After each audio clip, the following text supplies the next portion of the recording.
is Guardian Radio, your station for up-to-the-minute news and intelligent, interactive, and engaging conversations.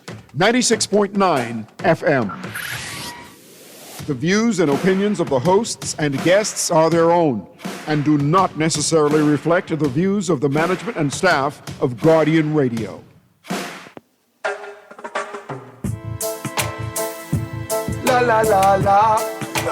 La la la la la la la la. La la la la. Oh yeah, oh yeah, oh yeah, oh yeah, oh yeah. I represent Bahamian people. I from Nassau, Bahamas, big up Baytown, bro. Where I from Baytown, bro. Right between West and Augusta, where them two roads meet, they call it Wilkinson Street. Manners and respect was like a sign blank check. It seems the ones that coming after quick to disrespect. You see, this life in the ghetto never easy. So many hungry days break till it breathe me. Way I doing the best I can, trying to turn my dollar to 100 grand. I represent the ghetto people I from. Good night, Bahamas. And welcome to Guardian Radio 96.9 FM. I am your host, Valentino, a.k.a. Scrooge, or Scroogey, or Governor, host of the talk show Inside the NC that premieres every Friday at 6:30 to 8 p.m. Our telephone numbers tonight are 323-6232,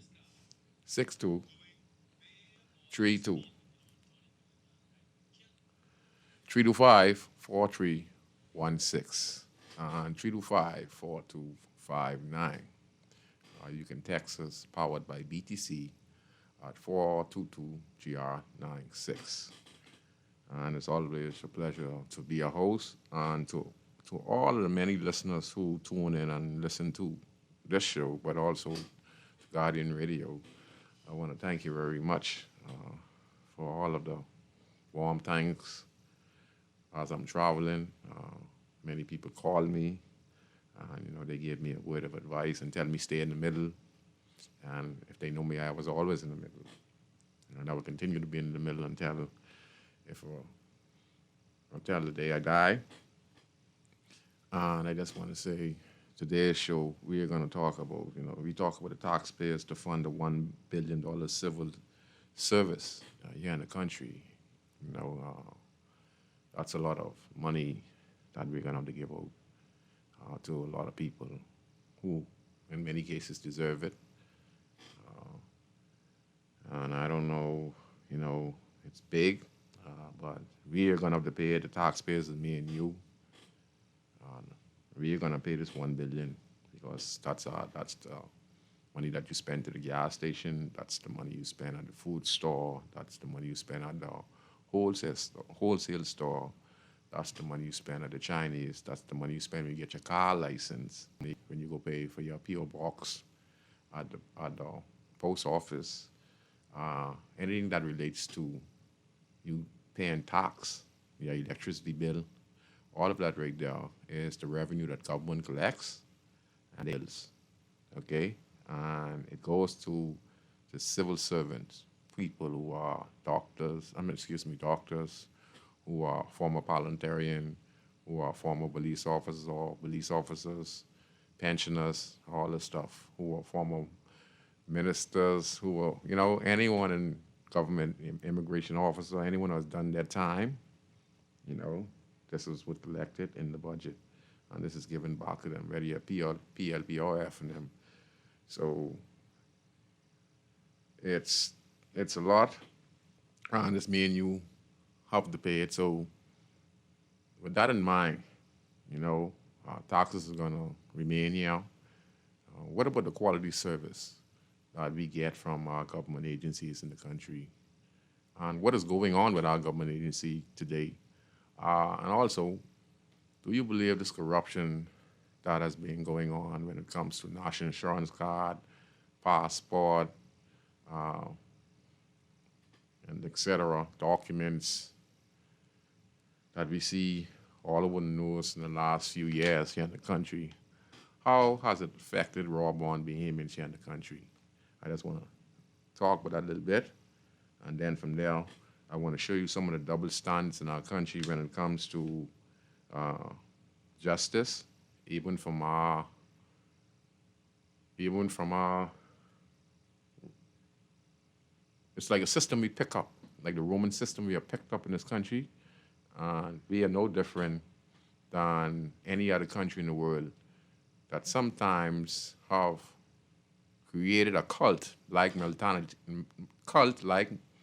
mentality in our government agencies, whether it's defense forces or police, and we call it the brotherhood. And in there, they protect one another. And it was good for so long, but I think it has gotten to a point now where we have to realize that we have a problem and we have to correct it because no one is above the law. And when we play this is what we play.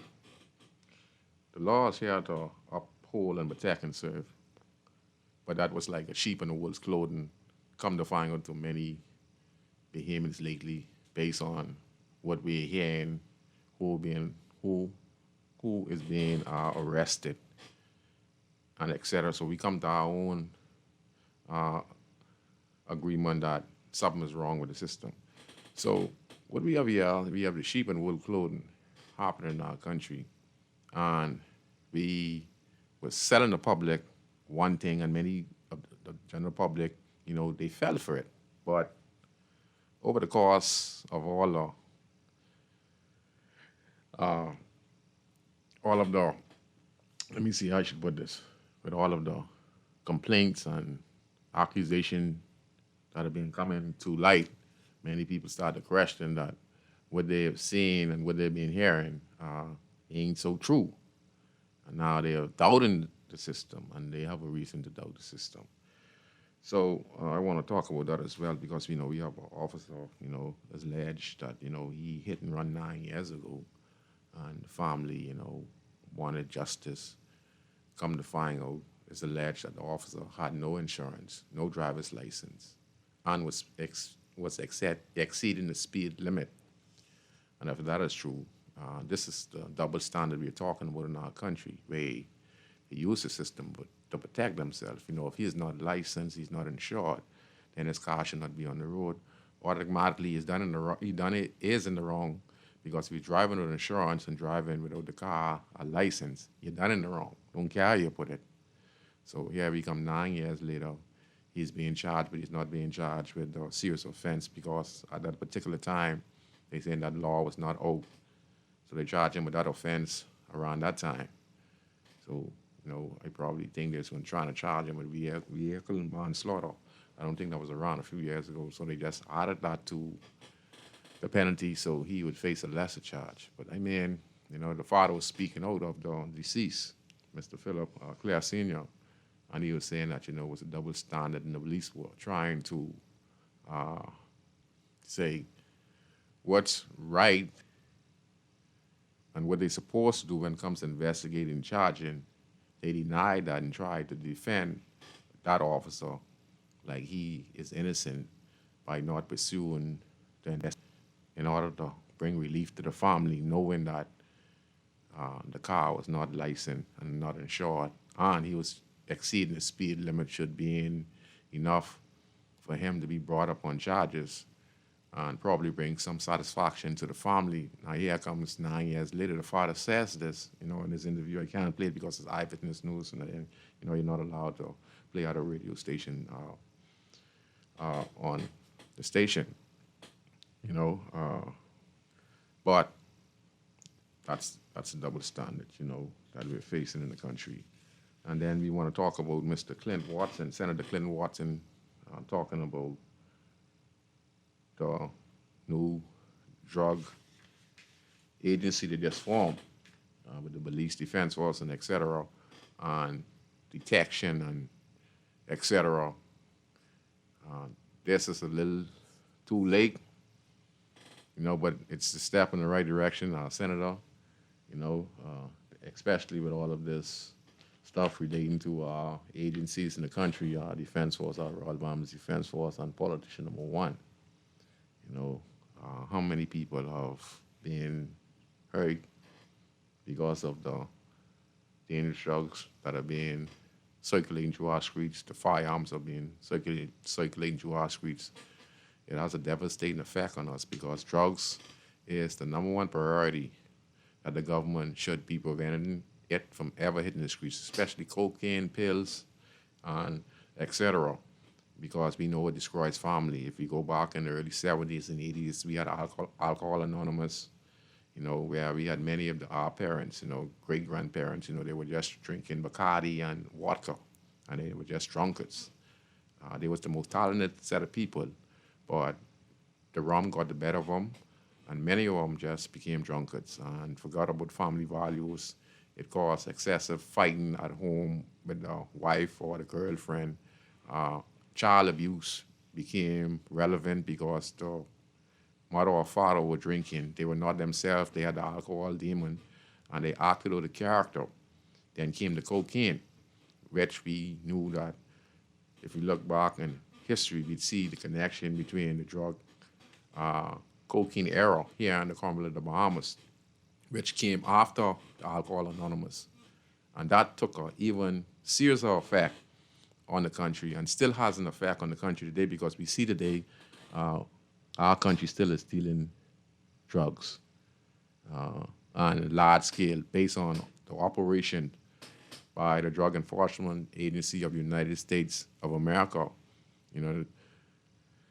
They are being working, and the Coast Guard are being working in partnership with the Bahamas government for many years, but lately in the last few years, in the last 4 or 5 years, they are being dedicated to working with the Bahamas. We look at the news, we are seeing major airports in the country are being busted with tons of drugs, cocaine, and it involves some of our law enforcement agents in the country who's supposed to be protecting and serving in the country.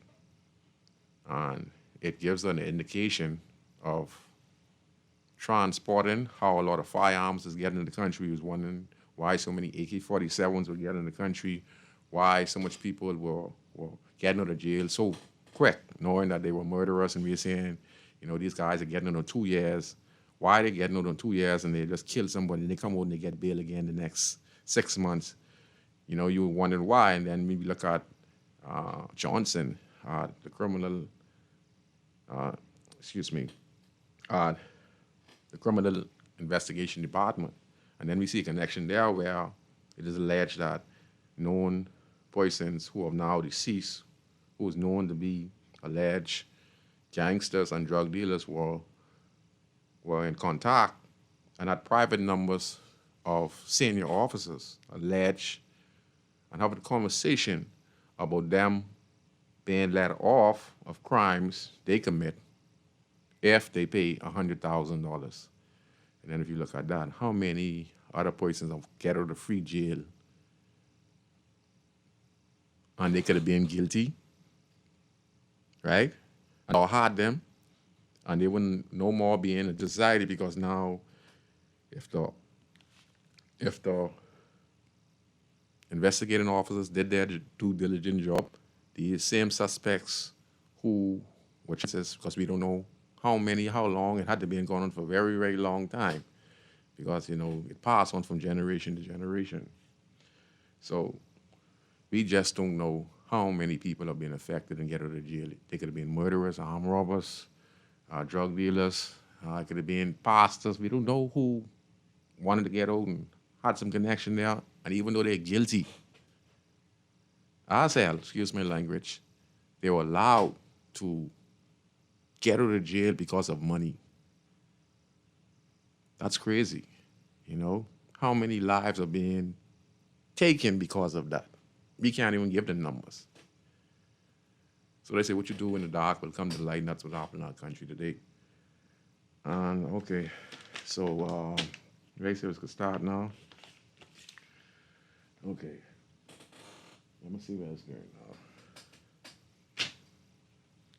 Okay, start off with the Philip Clare. So Mr. Clare and the young officer. So it's like our officers that attack other officers. And like I said, if this the case, this officer was driving his car without insurance, without license, whether he's a police officer or not, he's to be held accountable by getting charged, just like any other regular citizens out there.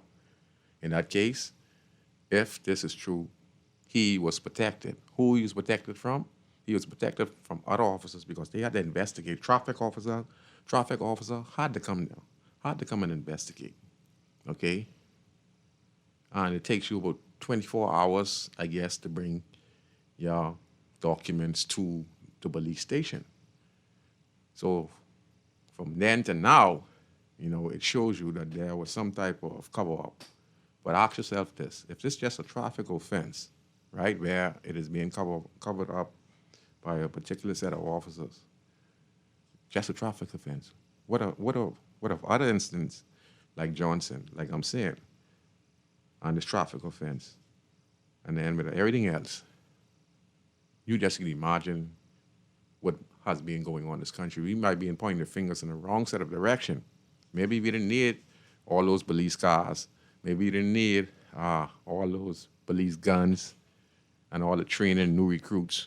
Probably we would focus on where the real criminals was. We wouldn't have been in the position we're in today. But we do a double standard. And instead of doing proper investigation within their departments to find out who are these corrupt cops and go after these corrupt cops, it takes the U.S. from outside to come in and make bust and then put pressure on the Bahamas government to fulfill their deed, fulfill their what they swore to protect and serve, and work closely with the U.S. in apprehending illegal drugs coming in our country. So it's crazy, very, very crazy. And like I say, this is just a traffic offense, and I'm glad that Philip Clare Sr., he says about peripheral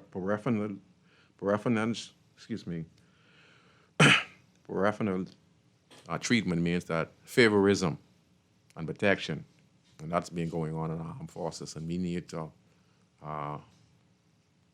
address that if we want to make changes in the country. We have to address it across the board, because now every day you're seeing something like this, and that's what we call you have a cult. You're talking about gangs. There are different gangs. We have that type of gang, but you call it a cult where they protect one another. And there are many decent cops out there, but this is what happens. You have police officers who drive around, car like unlicensed and insured, and once they are pulled over, they show their badge and they out of there. In some cases, a lot of citizens themselves, themselves get pulled over, and they have no driver's license, no insurance, and they beg the police officer to give them a break. And in this case, the police, can be doing something good, can be doing something bad, understanding the situation, understanding that, that's the only right I have, I'm trying to get to work, I'm trying to get some money to get the police renewed, to get the insurance new. Officer can't give them a break. And, and sometimes, in some cases like this way, humanity kicks in. It could be a wrong decision the officer make, or a good decision. Babes are blind and say, look, you hurry, try and make it home. Don't let me catch you on the road no more. Okay? And that's a good cop just being considerate. And then you have some incidents where officers go, ask you, but you got to do something for me. You get all these tickets, you're driving a driver's license and stuff, you better come up on $1,500 or $1,000, because when I write this up here, this could be on $3,000 on this car getting towed. And every night, the car staying in the impound, that's additional $50. So if you ain't get the money the next day, as long as that record driver has that, and he keep that wherever he get that park, that's additional. So you pay is $120 or $140 or $150 to move the car, because you ain't got no driver's license and blah blah blah. So the police call the record guy, put it in the compound or wherever they get. They just put their cars on every day. So and the officers give you a break. So there are so many scenarios we have to fix in this country. Anyway, we're gonna play the clip, and then we're gonna go from there. For far too long, coordination has depended upon personalities rather than institutions. Today, we are changing that. The elevation of the National Anti-Drug Secretariat into the National Drug Policy and Planning Agency represents a new era in public policy. Yes. This is not simply an administrative adjustment. This is a declaration that the fight against drugs is a national issue requiring a whole of government and a whole of society response, because drug abuse does not only destroy individuals. I'll say it again. Drug abuse does not only destroy individuals, it damages families, it weakens communities, it steals futures. Yes. But Madam President, we believe in second chances, but we must also believe in prevention, treatment, rehabilitation, and recovery. Enforcement matters, but enforcement alone cannot solve the problem. That is why this administration is building an agency capable of bringing together health professionals, educators, social workers, law enforcement, civil society, and international partners. We are creating the structures necessary to gather data, identify trends, and respond to emerging threats. We are moving toward evidence-based policymaking. We are establishing the National Drug Observatory. We are creating a National Drug Information Network. We are implementing an early warning system to identify dangerous substances before they devastate our communities. Well, that's Senator Clinton Watson, talking about the different national drug agencies, early warning system. They're going to have the police, they're going to have international partners. Like I say, this is all sad and good.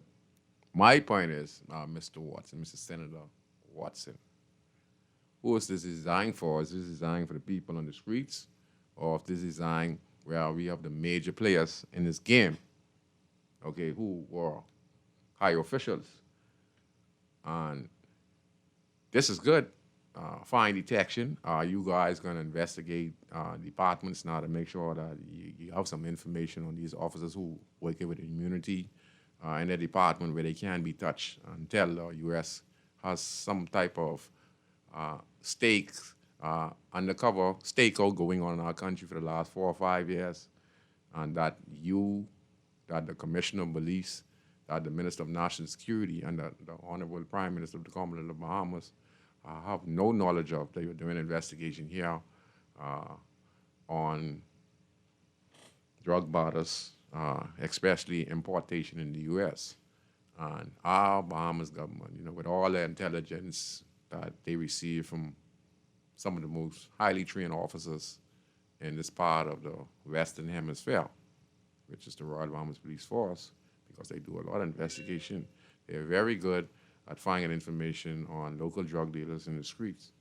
They're very good of going on getting those who are responsible for heinous crimes, which we applaud them because they do a great job of going after child molesters, rapists, people who break in cars. Now, don't get me wrong, the officers, or the police do an extremely great job of going after persons break the law. We applaud them when they bring people to justice for heinous crimes in our country, like the Marco Archer, like the grandmother who got raped and sexually assaulted on Ross Corner. And they did the investigation and they got the suspect, the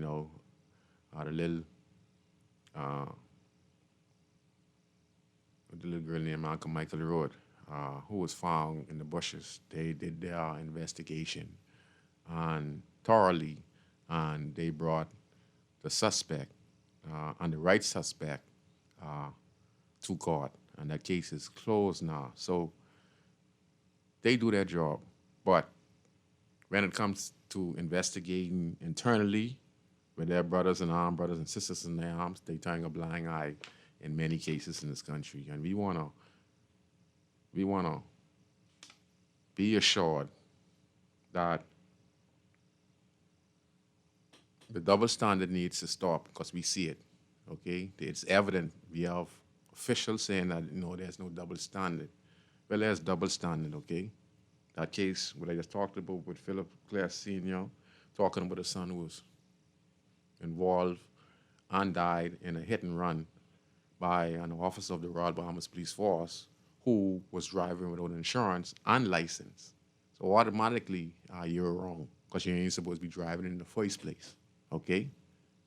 And then you look at the circumstances. Justice was delayed almost 9 years because of the fraternity and the protection, and that's something that has to change, if we want to move forward. I don't know how we're going to be able to do it, because it's a very hard decision you're going to have to make. You're going to offend a lot of officers, because I've seen it on reports of officers going to the court and asking the judge to be lenient, and they could leave the court on their own accord, and that, like they knew that they were protected, but the protection barrier now is just poison, because now it's international pressure, and it's pressure from the media, and it's pressure from complainants, poisons like Philip Clare Sr. and many others who filed their complaints. And now their complaints now are being looked into because of so much numerous complaints and allegations are being made against agencies in the country. And in many cases, the allegations are true. And the evidence is there. And now we are making progress. So there is double standard. And, a lot of us get blamed on the streets, Could you imagine, just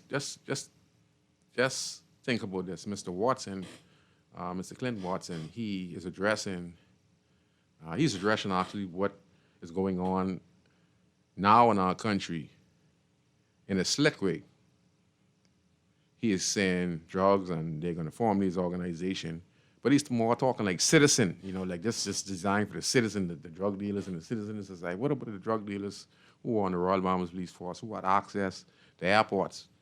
You understand? These are the things we want to hear. What stipulation and preventative measure you're going to put in place to investigate officers who have immunity where they can't be questioned? Like, officers themselves will be afraid of them, because they are senior officers on the Royal Bahamas Police Force, on the Defense Force, and they have rank.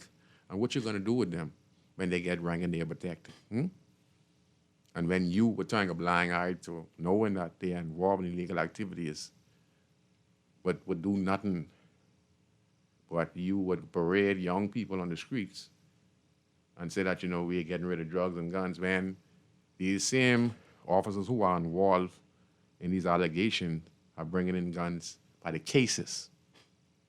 So you're saying one thing, Mr. Watson, and what the government plans to do, but the government is kind of hawking this thing with this Gardner guy and this politician want.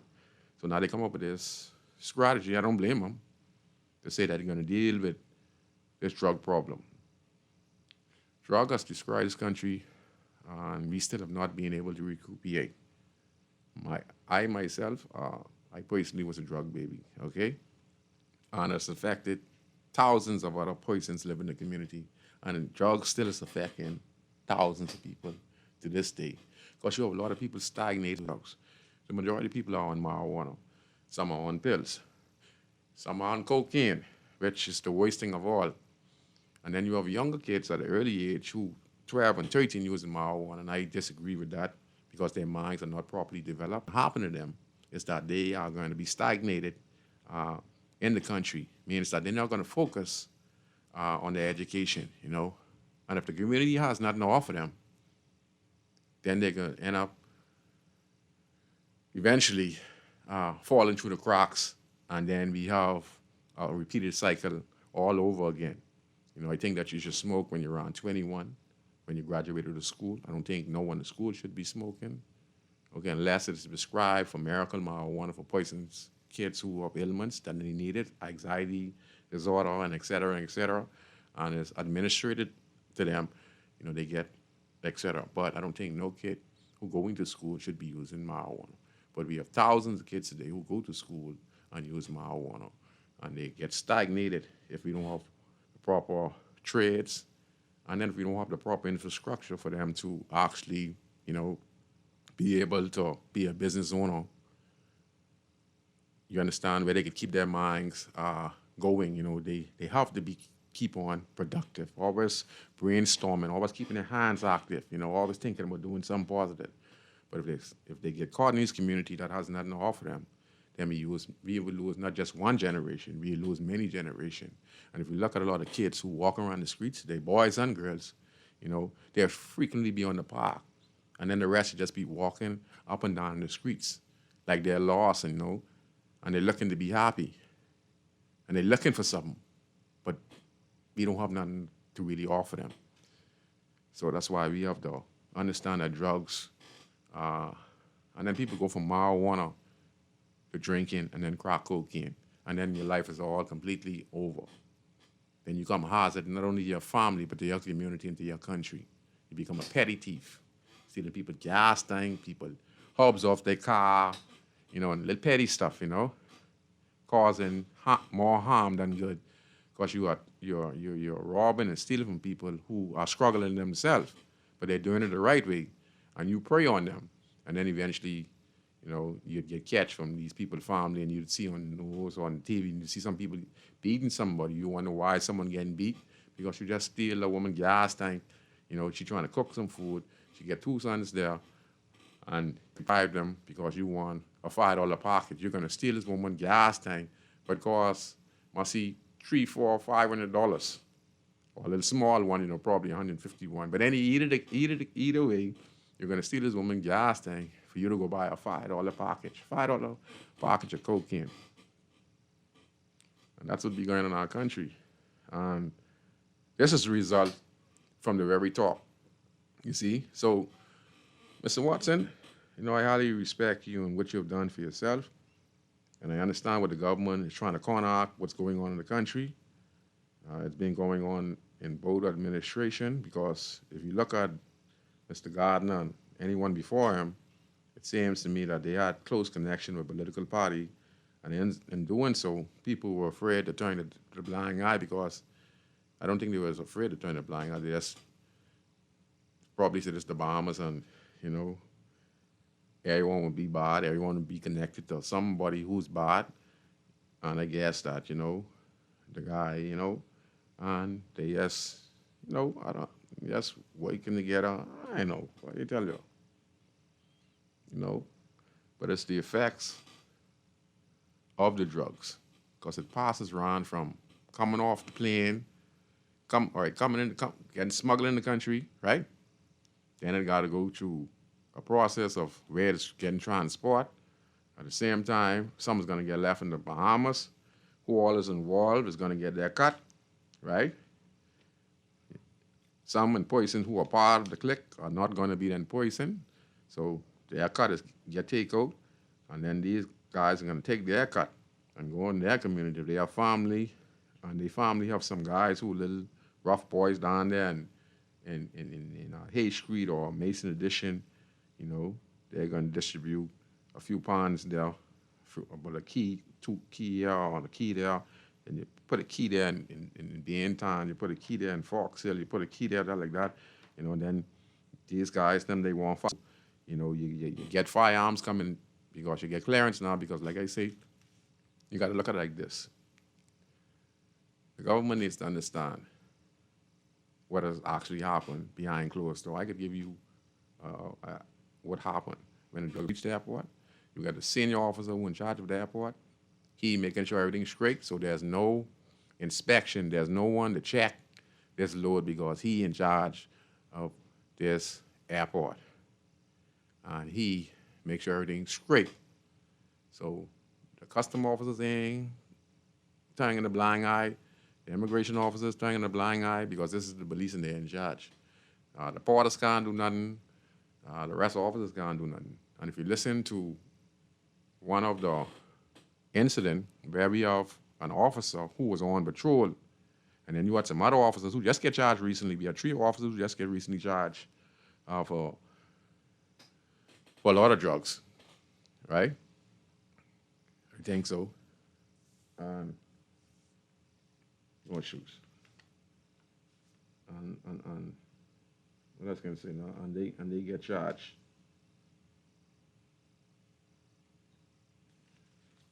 Oh man, I forget. Yeah, and they got they got charged for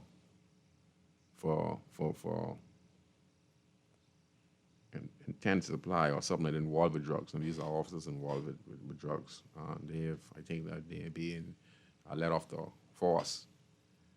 Okay, listen to this. There was a a good police officer. See, we got to understand what we're talking about, who is good and who is bad, and who is actually an officer and who is not an officer, all right? Using their badge to do wrong, using their badge to smuggle illegal activity in the country, using their badge to go poison the nation, and at the same time, locking up guys in the community who they don't like or who don't work with them. You understand? And put them before the courts and they have their friends and all these stuff be what was going on in our country. Because there was a recording going on with a Pacific officer, I think it's Mr. Alcott. I know him. I watch him, used to hang around the corner with the same three guys who got killed on Cowpen Road, Mr. Spider and all those guys. I grew those guys up, all right? So I know exactly what I just don't say too much, okay? But get killed by the graveyard. I used to watch them with Mr. Alcott. And I ain't saying he did nothing, okay? But instead I used to watch him and those guys hang together, drink together, Hennessy, right there by the park, okay? All right? And come to find out, you need to listen, he is responsible for killing the guys, you know? And case that he won about 4 or 5 months ago. And then after that, he got charged for this incident involving drugs. He got acquitted on that end for the murders of Spider and etc. 3 guys who got killed. And then he was later charged and got dismissed, I think, from the Royal Bahamas Police Force. But on a worse note, the same individual was on the airport. I don't know if it's in the Family Island and the shipment of stuff was reaching, drugs was reaching, and they was looking to get it. But there was a certain officer, inspector or sergeant on duty, and you could hear in the voice note where these officers was willing to take the life of that inspector or that sergeant because they said that he is a good guy. You understand? So, Mr. Watson, how are you going to address these type of incidents where you get good officers who protecting the country, doing what they swore to the Constitution to do to protect the Bahamas from drugs, from criminality, and yet still we have officers who was willing to take the life of a good officer, okay? It reminds me of time back, my good friend Zach, he got killed on duty from a crooked cop, okay, by Little General. And Zach got killed on Valentine's. And Zach is probably one of the best officers you could ever met. You know, he treated us like real young guys growing up, even though he was a police officer and we were gangsters on the streets. He would always talk to us, and he would, if you were wanted, he would come looking for us and not aggressive. He would come to the shortcut, stand up, you know, where you see Scrooge, you see, you know, and he would look for us, and he said, tell him, no, I just look him, there's a warrant out for their arrest, tell them I want to talk to them and come catch them in the station because I don't want them, you know how we go. I don't want the CID officers come looking for them because they could turn into a life and death situation because the CID back in the day was very, very, very strict. Once you was wanted, you know, it was on our part too because most time, you know, we had a knife or we had a gun on us. So if you wanted, your luck could be bad and you get this gun on you and you want it, and the police pull up and you make a move, you know, we wait each finger too because, you know, we're kind of rough too. So we would return fire or make the hesitation to try and you have to retrieve our firearm, and the officer has no choice but to fire, you know? And that's how it was. And he would come around and he would talk to us and take us to the station if we were wanted and let him know. I brought him in. Y'all don't bruise them up, you know, and he would come back a few hours later and check up on you and bring you some McDonald's or Kentucky, you know. And he told us that Sunday before he got killed, he told us this, he said, boy, Scrooge and Dog is deceased now, Douglas Johnson, and he would say this, he said this to me before he passed away. You know, the same Sunday we played basketball. Let me just tell you all the story quick. And that's why I say all officers ain't bad. Officers like Zach Jeffrey Tucker, one of the greatest officers that ever put on a uniform. And he died in the line of duty. So this is for all the good officers with intentions like his, not an officer who, those officers threatened to take his life on the airport road because he was doing his job. He is just like Zach and many others on the Royal Bahamas Police Force, like my uncle Barry Brennan. You know, so let me tell you a story about Zach. So Zach, we play ball on Sunday, and Zach would normally be working on Sunday. So some Sundays he would be on patrol, and this is not Barn his character. He loved to play with us. He lived in Mason Edition, but he loved to play with us on H Street because we were physical, and then we used to run some of the best basketball games in the country at that time, and our park was stay full. So Zach would be on patrol. He's the senior officer, 3 officers would be in the car. So what he would do, he would go and see us in the park playing, pass by the park, he's breaking to a station, and he would tell the officer, y'all go take a little break, take a little hour break or 2-hour break, right? Because that might have been his lunch break. He would have his pants and everything set up nice and neat. He was one of the cleanest officers. You know what I mean, Chris? This is the truth. I'm telling you, and anyone can tell you this. That's what he used to do. So he would go and he would take his uniform and he would hang it up in the patrol car, nice and neat. And then he would have his attire, his basketball pants and basketball shirt, and we'd go at it, right? Because you know when he come, he ain't going to the sideline. We have to give him a pick quick.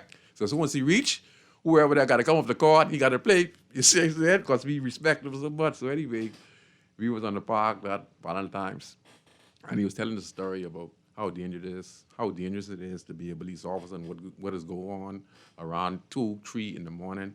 And if the police were able to tell the general public exactly what has happened around that time, so we'd be surprised. And some of the things he tell me were police cars used to be getting shoot up late in the night, and they were bucking guys with their drug shipment, and they were helping shoot on the airport road and stuff like that. You know, and he said, just you, and he said, he's just telling us the story. He said, just you and guys who bring it in their boat, and they get all kind of big guns, and they licking corn, and he tell you these things. Say, the police car get shoot up, and we had to run back this way, and he's telling us the story, you know. So anyway, he say sometimes you ain't guaranteed to come home. And honest to God, Zach ain't make it home that Sunday Valentine's. Zach ended up going to Little Generals. He was working in the South Beach Police Station, and the report is, he was riding a patrol car along with the next officer. And as he's patrolling Little General, alarm went off at Little General's. And there was a dispute saying that there was a break-in. So in response to the break-in, the officers didn't respond. On their journey, as they were going to respond to the break-in and the alarm, they saw a suspicious person standing on the side of the road with a bag in his hand. When they approached this individual identified himself as a member of the Royal Bahamas Police Force. So by him saying that, right, Zach dropped his guard, him and the next officer. I think the officer also. I see the officer the other day. I think he's a ASC now, or as assistant commissioner, the same officer who got shot. I saw him the other day because I could always remember him dropping Zach off as well, many times, because this is Zach's partner.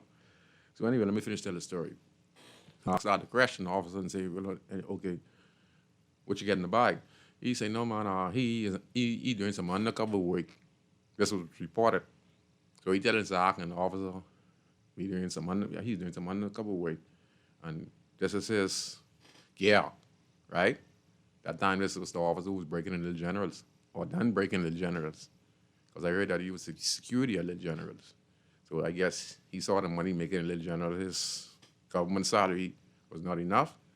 So he decided, to be, instead of being security and being a police officer, he gonna be a person who breaking it in. And they say, a thief. What they say with a thief? What they tell you with a thief? Let me see what they say with a thief now. They say, a thief is a murderer. Because when you're going to thief, anything could go wrong. And the thief don't want to get catch, all right? So he do anything to get away. Because he don't get catch, because he know he get beat, he get embarrassed. So a thief would do anything to get away. So if they're going to break in a place, and if they have a chance to kill the owner, or kill the people in, or like burglary, breaking in a person house, that's why when people break in people's house, they normally kill them and rape them, because that's their intention, but then the person might see their face and they can know the person, you can know the perpetrator, so what they're gonna do, they say, you see my face, so they gotta kill. That could be someone you know in the community. So that's what I tell you the scenes. So anyway, he ended up saying, man, listen, I gotta carry you to the station to verify that you weren't undercover. So I heard that he started to beg him, man, don't carry me to the station, man. You know, you be fellow officers, you gotta give me a break here. You know, because this is what the young officer was saying, you know, who was with Zach. So anyway, Zach said, man, I gotta carry him to the station. Now, again, Zach made a crucial mistake, I heard, if I'm correct.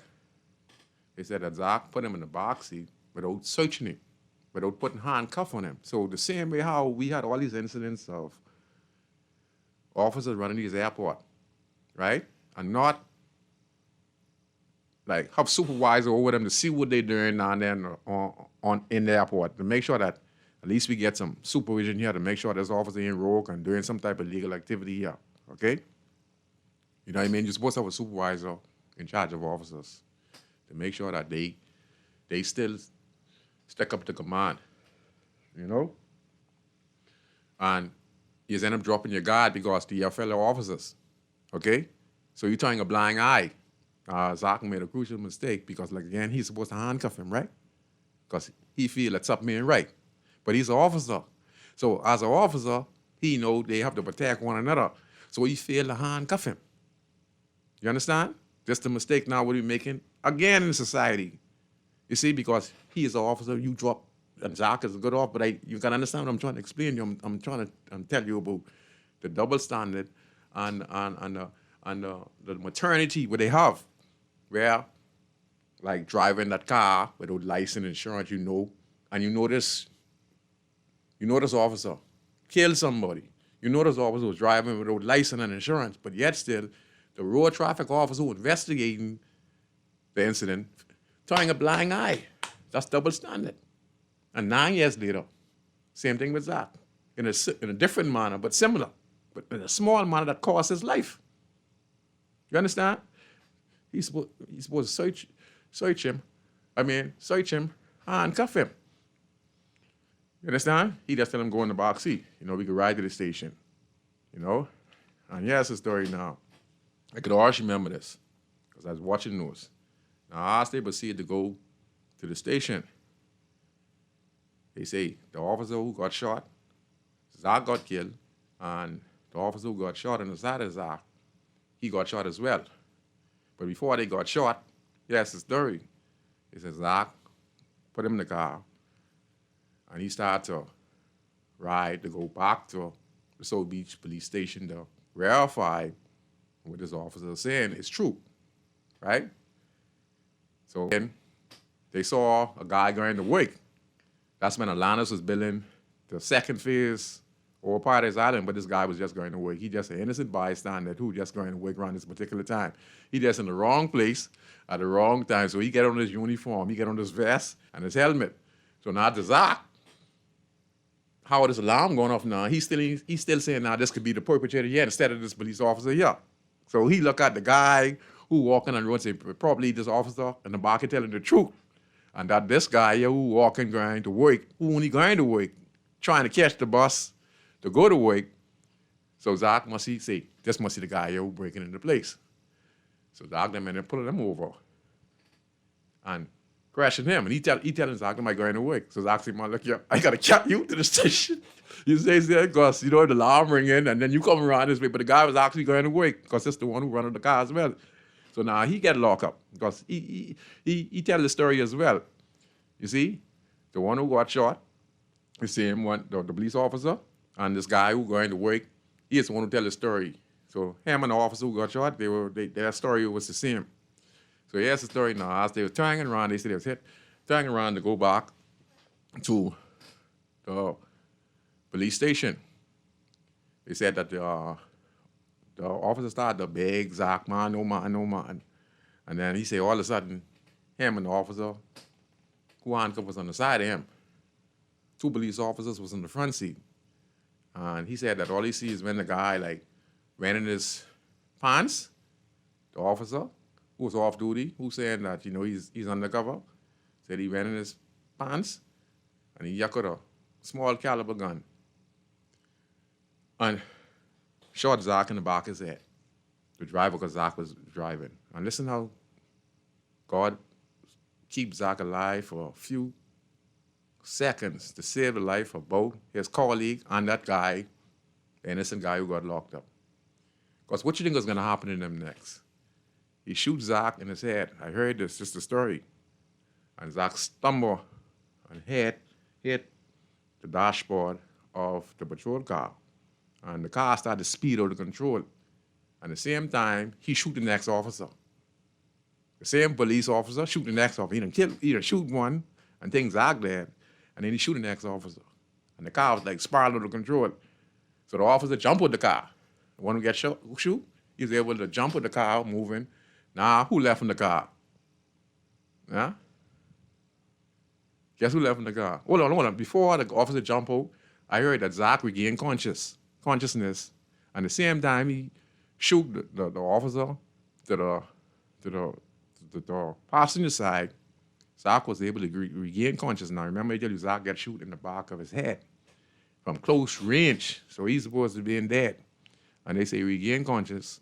And he was able to end up killing the officer who shoot him. Because he was getting ready to kill the passenger on the side of him because he ain't leaving no witness. He got to kill everyone. You understand? Not went down. Y'all go look up the story. Zach Jeffrey Tucker. What they say the place name? Little Generals. Okay, y'all go look it up. And he just leave from the park that Sunday. Valentine's Day. It was a Valentine's Day. Y'all go look it up. And he tell us that. Just like how he say, hey, Chris, just like how you say, you never know when you're coming home when this police drop. And that's exactly what happened. Look who he got killed from. And you know what disturbed me most about this whole incident? We ain't heard nothing about Zach. Man, yeah, it was like a hush-hush thing, you know? And to me, Zach was never honored. You understand? And it bothered us who were friends of Zach, you know? And I tell you, he was one of the greatest set of guys you could ever met, you know? So we have problems, right? So, Mr. Watson,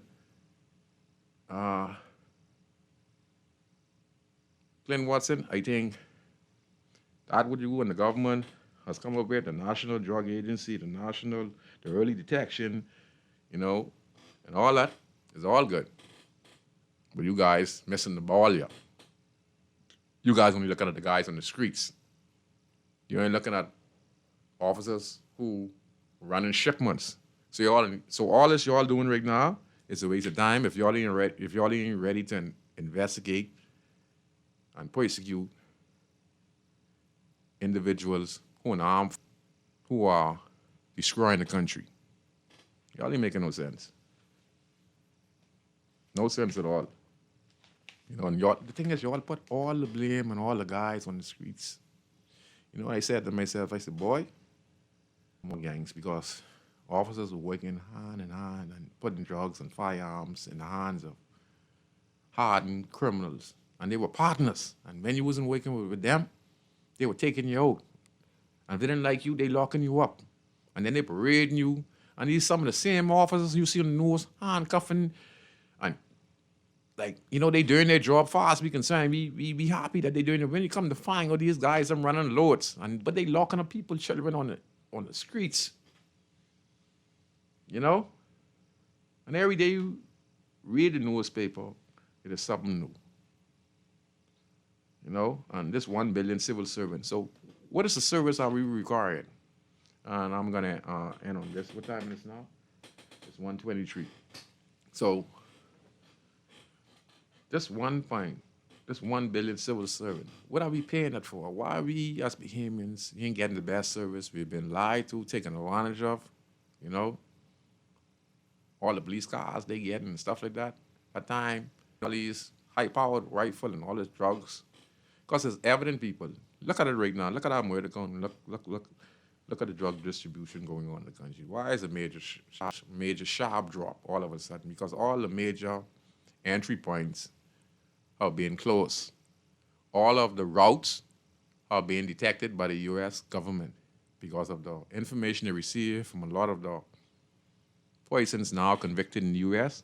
and serving time in the Bahamas, defense force officer who gave her the coordinates and routes to the drug dealers who importing the drugs in the country. All those routes now are being detected by the U.S. now, and nothing could get you. Only what they allowed to get you. And they allowed to get you because they wanted the connections. And now that they get the connection. And here's the thing, when we talk about this number one politician, I believe the U.S. will release who the number one politician is when they start to get more details on Gardner. And I think that once that is established, we're going to see an indictment being issued for politician one. Okay, because the U.S. do not give out the information because they want to catch you off guard. So that particular individual, they can't travel to the States. They keeping it hush-hush so that it keep you off guard. That individual might know who they are, but they don't know when the U.S. is going to come for them. Because once it is done being identified, they just is not letting the information out because they are going to come for that individual someday, somehow. Okay?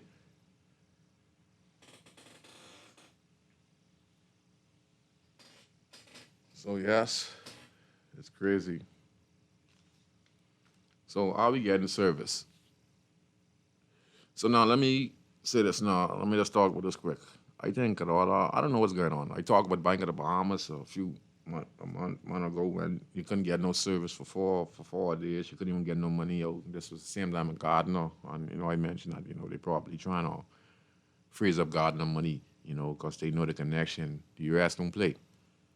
Now the U.S. is saying now that anything that Gardner dealt with, because when you deal drugs in the U.S. and they get you, he's looking at a 15-year sentence or more.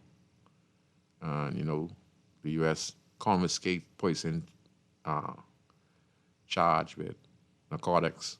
They take away everything, like how we take away 90 SDs and et cetera, et cetera. Well, the U.S. takes away everything. Anything that you own, your house, your business, anything that you own, they feel that involve smuggling drugs in the country, it's gone. Any connection to that, they taking it. They season it. They don't play. So Mr. Gardner has some serious decision to make right now. He's a Beeman boy. I wouldn't want to be in his shoes. And I hope I don't want to be persons who connected them too, because, anytime the helicopter could come for you. So anyway, let me just end the show on this note. I went by the passport office, okay, today.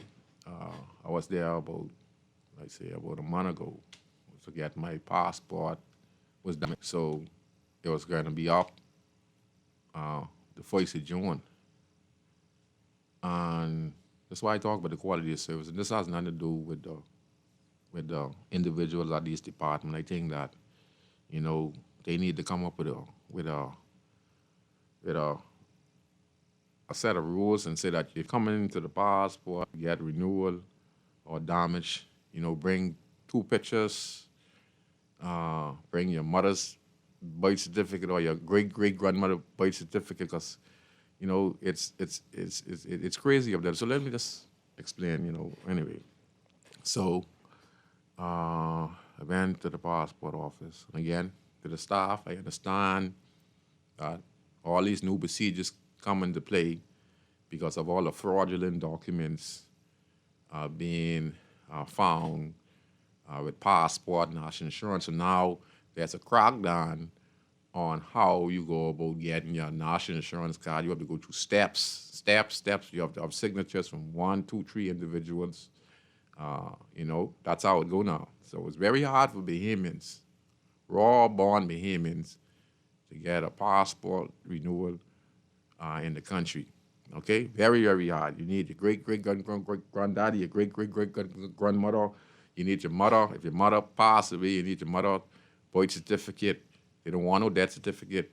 Man, it's crazy. I don't know what's going on. It should be a foreigner in this country, because the way how we get treated now as Bahamians when we go to these government agencies, it's like, you need a whole background check now. And this is not our fault, This is the fault of persons involved in politics and government who sold our birthright, sold our passport, fraudulent our passport, our national insurance, birth certificate, death certificate. It's so mixed up right now. Yeah? They try to see if you must be in here from 1800 or 1700 right now in order for you to get your stuff. And I think that's too much for us as raw-born behemoth, Why all this? It's not our fault. Now you want to make sure we're behaving. Man, that's crazy. But let me finish telling the story. So anyway, now, I was there last month, so I had to go through hell by the registrar office, spend a lot of money there. Had to go into the JP, spend about $100 to the JP. I get a break. It's supposed to be like $150. I get a break with $100. I had to go pay for my birth certificate, my mother birth certificate, 2 stamps, $15 each for the stamp. So that's $30 I had to pay for the stamp. I had to go take passport pictures, all this stuff, right? Everything costs money anytime you go to these government departments. So it ain't like they doing us no favor, because when we go to these departments, we still can spend money, because you got to spend money on your 2 stamps, right? So that you can put on your form to the registrar office. Then you got to put in for your birth certificate.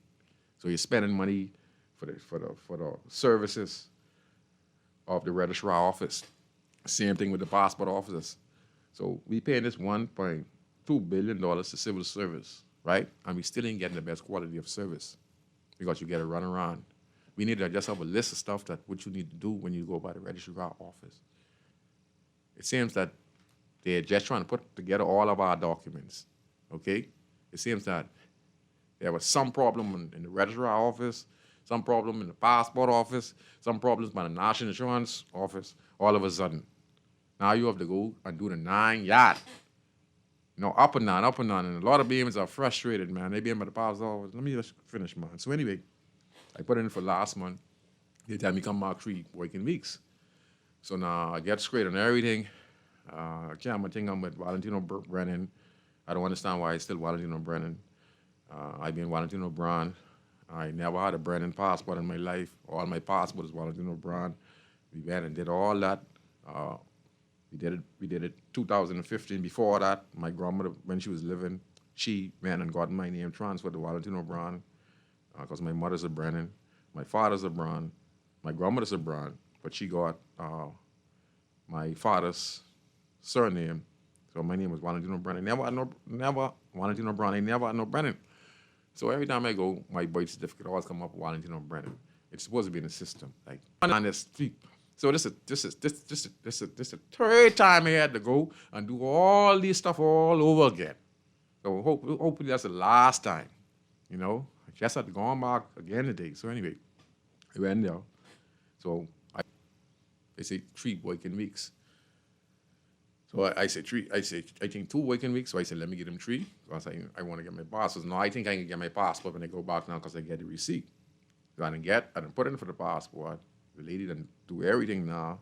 Now, the second step is to go to the second part of the passport office. So when I went in there, I think I get my passport. So the lady tell me, say,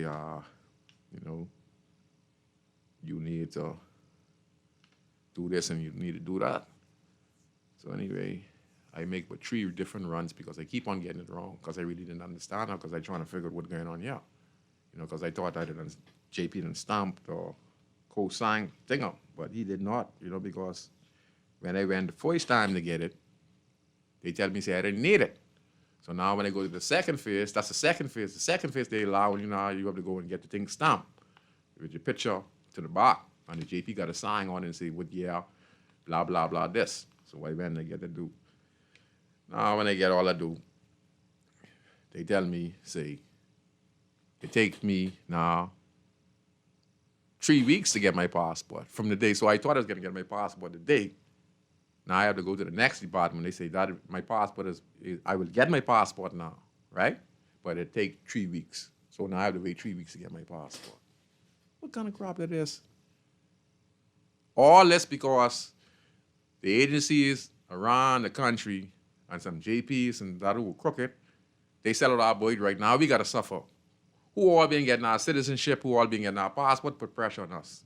So now Bahamians who are full-born here in the country have to go through hell for their documents. So I'm advising you to go and check on your documents, make sure get your great-great-great-great-great-grandmother from 1900 or your mother, and go get your documents sorted because they putting you through hell, okay? It's not good service. And we are being treated like second-class citizens in our own country because of the slackness and the corruption in our government departments. Now we paying the piper. I know a lot of y'all would agree with me. Right now you're going through hell, going by the passport office right now to get your passport sorted. You need so much different things right now, Big Chris. They have you up and down. What I saying, like, how we besieging what all you need as a Bahamian to get your stuff. That's all. Because every time you go, this one saying this, you go this part, and this one saying it. When you go to this one tell you, I send you to get for no application. That's what they've been here all day. This one saying they send you for application. Then this one saying you need to put the picture. This is what we've been here all day. And all you hear is people saying, what's going on? Why didn't my great-grandmother? Why didn't my grandmother? You know, I'm nice to Bahamian. You know, and all this is because of the corruption selling out our documents. Now we suffering. I swear, 3 weeks now I got to get my passport. Like I say, I ain't mad with the persons who serving, you know. But I saying you got to understand from us who paying this 1 billion civil servant, you guys work for us. We paying y'all. The government ain't doing us nothing free. They ain't doing you no favors when you go to the passport office. You're gonna pay your $50, okay? So that's service. So we deserve the best service. We deserve the best information. When we go to registrar, we deserve the best information because we pay. When we go by the hospital, we deserve the best service from our civil servant if we're going to give them $1.2 billion because they're not doing us no favor. We all Bahamians, but y'all are civil servants. Y'all getting paid from the taxpayers, and we are the taxpayers. And there's a lot of problem with the license, with these liquor license around the country. I think we getting too strict. Liquor ain't the problem in this country, all right?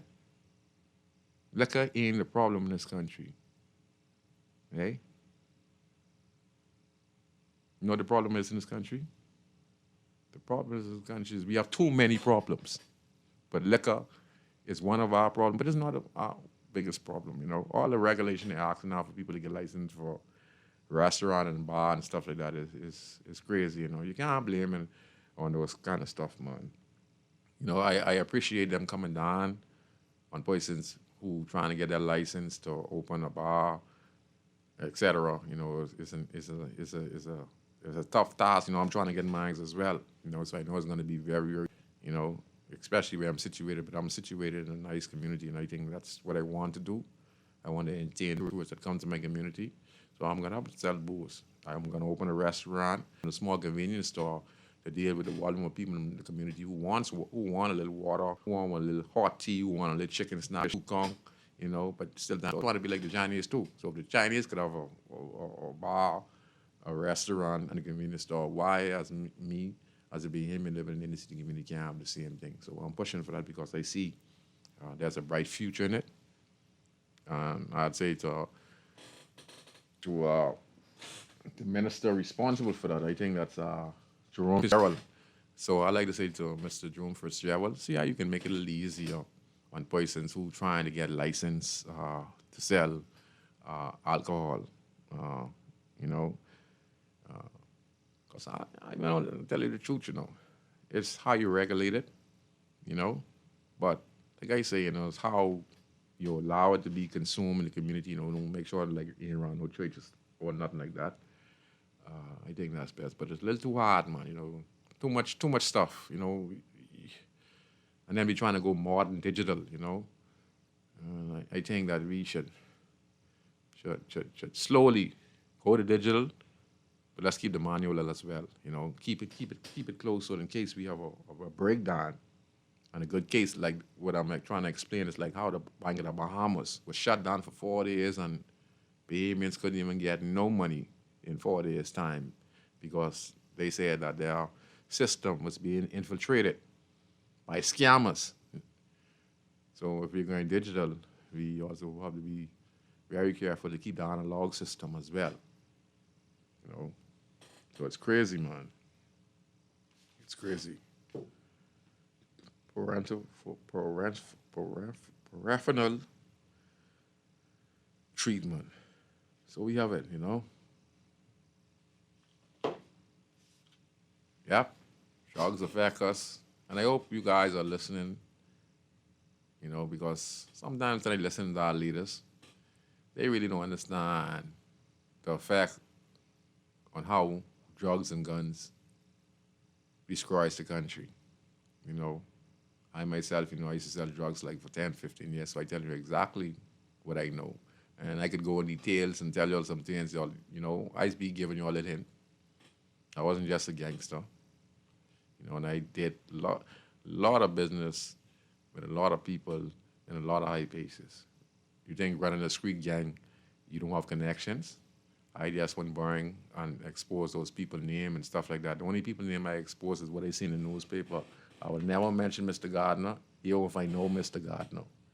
All right? I would mention Mr. Gardner because Mr. Gardner's name is in the newspaper. I only mention the name when I see it in the newspaper or in the areas. I know something with an individual, I'd say police. I never say that police officer's name unless his name is in the newspaper. I did a lot of business with a lot of people in a lot of departments when I was on the streets and running the streets, all right? And so some of the things that you see when you're talking about individuals like God and them stuff, there's no different than some of us who are in the same position on the streets. You understand? So the Guardian told me that they want the stories about what goes on inside the inner city. And me as a representative of the inner city who also contribute to the development. You know, I've done many positive programs. But at the same time, my job is to make sure, bring out the invisible stuff. And these are the invisible stuff that been going on in our country. And citizens themselves are being blamed. That time, our law enforcement and our government officials are the ones responsible for the increase in drugs and firearms in the country. But I ain't saying they admit that, you know. But then we see Mr. Watson come on and talk about the National Drug Agency and the early detection. These are the things they're putting in place now to try to counteract what's been happening in government, and especially in their government over the course of the 4 years, to give us some surety. But you're still not talking the right thing. If the anti-gang law was passed today, what you think would happen? You would see the connection to a lot of people in this country today. But don't blame, and you need to take that anti-gang bill and mash it up and throw it away, because you ain't blaming nothing on the gangsters, because like I say, in many cases, the police, defense force, and the guys who themselves shooting and sell drugs on were partners with law enforcement until you are no longer wanted. And when you're no longer wanted, you got to hit the road, Jack, every man for themselves. So, like I say, the anti-gang thing, whoever bring the tear up. And it just can't be for people on the streets. No. It just can't be for people on the streets. We've been blamed for a lot of stuff, but like I say, it was a partnership. Because if you want to make money, where you going to make money? If you have drugs and you're on these agencies, where are the customers? Where's the Chinese? Where are the liquor stores? Where are the churches? Where are they? They are in the community. All right? You know why they're in the community?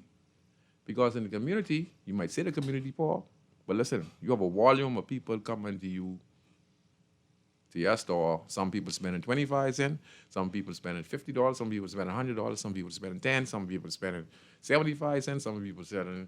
But you have a volume of people, a volume of customers coming to your stores every day, because in that particular community, you have a volume of people live there who come to you because you have something to offer. So that's why if you have drugs, you put it in the community. You need some person in the community. If you have guns and you need to make money, you have to get it in the community, because the guys in the community will get the money some way, somehow, to get the drugs, okay? That's why everything is always set up in the community. So the guns and drugs that come in the hands of individuals who are part of law enforcement. They, in turn, allow it to come in the country. They break the boundary. See, it's them who protect the border. So if the border if the border is compromised by its protector and they're allowing it in, that's a gateway. And that gateway, causes a bigger problem because now you need to distribute. And to distribute, you turn to a sheep and wolf clothing. And then you play protector. And then you are the one who actually is causing crime in the country. So, Mr. Watson, that's what it is. I appreciate what the government is doing, but it has to be a balance, and y'all have to understand that it comes from the top to the bottom. And if you're not going to be able to investigate officers who use their position of power to bring the destruction to our streets, it's a problem for me. So that's how it is, So let me read this quick. So yeah, at the passport office, they need to get it right up there. So let me read this quick. And Mr. Gardner, I feel it for him, And the judge said he's a danger to the community. So let me read what they say. They say, convicted drug trafficker Jonathan R. Gardner, 58, who was indicted in New York on fresh charges during conspiracy, on fresh drug conspiracy on gun charges this month, was denied bail when he appeared in a New York courtroom yesterday morning. Gardner, wearing a tan prison uniform, was led into court around 10 a.m. by U.S. Marshal. He acknowledged Bahamas Consul General to New York, Leroy F. Major.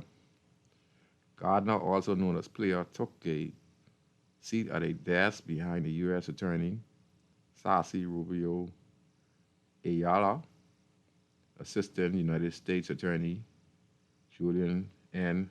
Murray, and Jonathan Panaski. The prosecutor in the case sat at desk as he waited for the arrival of Judge Gregory Woods. Gardner appeared calm, side to side, and massaging his neck.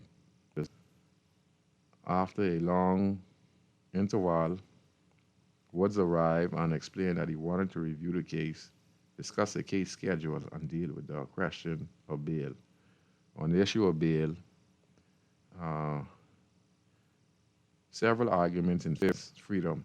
Twice she mentioned that he had been the victim of a plane crash, a traumatic event which he had not been given time to process prior to his arrest. She claimed he had been held from May 12 to May 15 without ever being charged. Gardner, along with 10 others, was on a plane headed from Albuquerque to Grand Bahama on May 12, Election Day. The passenger, according to the defense, were engaged in election-related and campaign-related. I'm going to go to page 5. This is in the Nassau Guardian. Where it is. Page 5. Okay, let me see. Okay, Rachel. And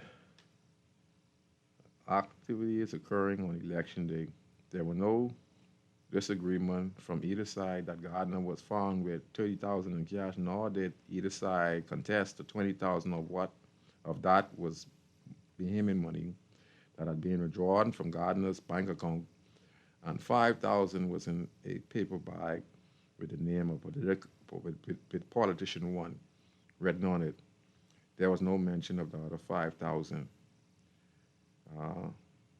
They argued that while the DA in a criminal complaint stated that the currency was packaged in a manner consistent with narcotics proceeds, the money was campaign-related cash. Pointed out that since there are no Bahamian law regarding political donation, there was nothing illegal muss about the political money. She stated that there was no drugs or guns on the plane and no contraband was found. A final argument was that while the U.S. claimed that there were 13 other persons involved in a drug conspiracy, there had been, according to Bahamian consulate, no request extraditing of anyone whatsoever. She was referring to a 2024 indictment filed in New York against 11 Bahamian, including a senior police officer, a police sergeant, and a defense force officer, y'all hearing this? And 2 Colombians who were charged with conspiracy to import into the United States possession and use of firearm and firearm conspiracy. Yesterday, U.S. Prosecutor Murray and Bonsky responded with a blistering of reason why Gardner should not be denied bail. First, they said that the magnitude of the charges against Mr. Gardner, including the mandatory maximum sentence of 16 years in prison if convicted, created an incentive for flight. That also pointed out Gardner's history of using multiple aliases, his lack of ties to anyone in the United States, and his many ties to Bahamian and Bahamian officials. You all listening? Evidence by its own attorney assertion that he was going to pay those officials $30,000. So Gardner said he was going to pay the officials $30,000. Plus that he has connection in Panama. The U.S. prosecutor said that while Gardner tried to distance himself, he was still linked to the Bahamian construction company Top Notch Builders. They said that Gardner said he was a mere construction worker, when in fact it was likely that he was the owner of Top Notch, which received $37 million government contract, a $20 million loan. Furthermore, they argued Gardner has additional assets, including several planes that he owns that are in other people's name. Those conclusion was that it would be easy for him to flee. Regarding the extradition question, the U.S. prosecutor argued that it was nearly impossible to extradite people from the Bahamas. They cited a successful extradition of 8 people that took 11 years of negotiation to achieve. That means they're trying to say that the Bahamas government itself protects individuals who they sent extradition orders to the Attorney General's office requesting that these individuals get extradited to the U.S., but it takes them 11 years. So that means our government itself, dilly-dally, whether these individuals were alleged drug dealers or not. I mean, everyone is innocent, but the U.S. don't come after you unless they have all of the evidence. And they're stating that let me read it again. They say, regarding the extradition question, the U.S. prosecutor argued that it was near impossible to extradite people from the Bahamas. They cited a successful extradition of 8 people that took 11 years of negotiation to achieve. So yeah, so when we're talking, this goes back, let me give you a prime example. When I talk about the brotherhood, you talk about gangs.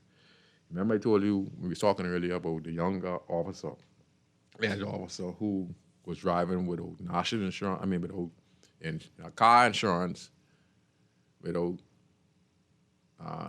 car being licensed, right? And he might not even have a license, all right? And you see there where he was protected, where he was not charged, where he was let go, and it took 9 years. So we're seeing the same thing here. So you see what I'm talking about, how we are destroying ourselves and we're protecting people who do wrongdoing in our country, even though in the case you could be dead wrong. But the country itself, with the connection of the person to the party, whether it's PLP or FNM, they protect these individuals. You understand? And it puts the pressure on us as citizens. So I'm reading. Y'all listening? Okay. All right. So you got to read between the lines. So I'm just using an example because God gave me a discerning spirit and I can pick up through the line. Okay, we can take this one. We can take this one call? We can take this one call. Correct, caller. Hey, Scrooge. Hey. Good evening. What's going on? Everything good, brother? All right.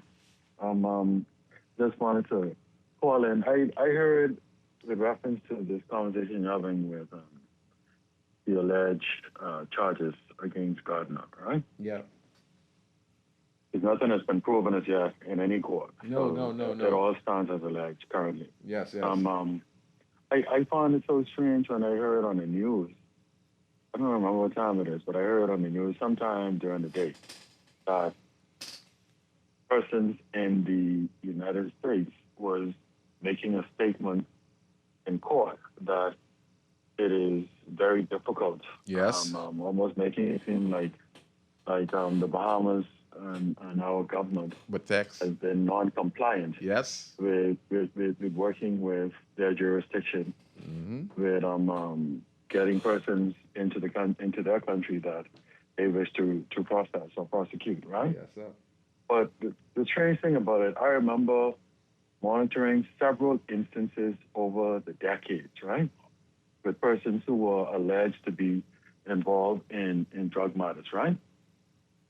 And one of the things I noted, not only from the extradition request, but also from the legal side of the equation, is that if persons are being requested to be extradited, right, and they have procedures that are ongoing in our local jurisdiction, right? Then that means that before an extradition order can be granted, right? Just following these matters over the decades, the individual is entitled by law to have their day to pursue their matters that they have ongoing in the Bahamas courts, Yes. right? Yes, I agree. Before any extradition can be in. And in many instances that I've witnessed in more You're breaking up a little bit. Go ahead. Slow. Huh? Go ahead. Yeah, I saw where many individuals, some of the biggest names in the country, and certainly regionally, were eventually extradited, right? And so I just find it so unfair, and even almost to the point of ridiculous that persons can impugn the government of the Bahamas, right, in courts in the United States, and they're not held to any kind of accountability for these false statements that are being made, right? And then you would have, on the flip side of that, you would have Scrooge, you would have people who are desirous of being the government of the Bahamas, who would just swallow that hook, line, and sinker and try to join in with the bandwagon to castigate the Bahamas government, right? Stupidly, I might add. Irresponsibly, I must add. And also, you would almost say in a treasonous manner, right? And these people think that Bahamians would support them when they, without any kind of evidence, are allowing and agreeing with persons who are making all kinds of negative impugn. Listen, man, it's just ridiculous, man. The politics in the country, Scrooge, the level of ignorance in the country, Scrooge, as it relates to allowing and standing by and watching others besmirch our character as a nation, it is just ridiculous. You get at me what I'm saying, Scrooge? Yeah. It's ridiculous, man. And I'm hoping that the Bahamas government would be able to, either through diplomatic channels, the proper diplomatic channels, or otherwise, as may be necessary, cause for such rhetoric to come to an end, man, because it's absolutely unfair, it's unreasonable, and it's totally ridiculous, totally. And if you apply the same measuring stick or standard, pound for pound, Scrooge, to these individuals in any one of these countries, they would find themselves wanting, to a great degree, You understand what I'm saying, Scrooge? Yes, sir. Scrooge, Hey, you can hear me? I can hear you listening. They would find themselves wanting to a great degree because they cannot pass the smell test themselves. And they're seeking to castigate. You understand what I'm saying, Scrooge? I think so. It's ridiculous, man. Anyway, enough respect, Scrooge. Yes, sir. Continued blessings, man. Continue the great work. Yes, sir. Yes, sir. Yes, sir. Yes, sir. I feel it, you know. You got to represent, you know, how to go. But like I say, you know, it's a lot, man, you know. It's a lot going on. You know, you talk about it's near impossible to extradite people from the Bahamas. You know, the U.S., they do their background check, you know, and what they do, they let us have our jurisdiction. We are partners. We close partners with the U.S. You know, in some cases, you know, they have their information. They have persons like the gentleman who was locked up now, serving time in the United States of America. And, you know, they have their evidence, you know. The U.S. have their evidence, you know. It's just that we in the country, you know, we deny the truth, you know, and we sometimes cover it up, and that is coming back to bite us. Simple as that, you know. And we have to clean it up. If we say we don't have a problem, a lot of people don't know we have a problem. A lot of us have our own intuition, and we judge. I don't think there's no one out there influencing the Bahamian people to think otherwise.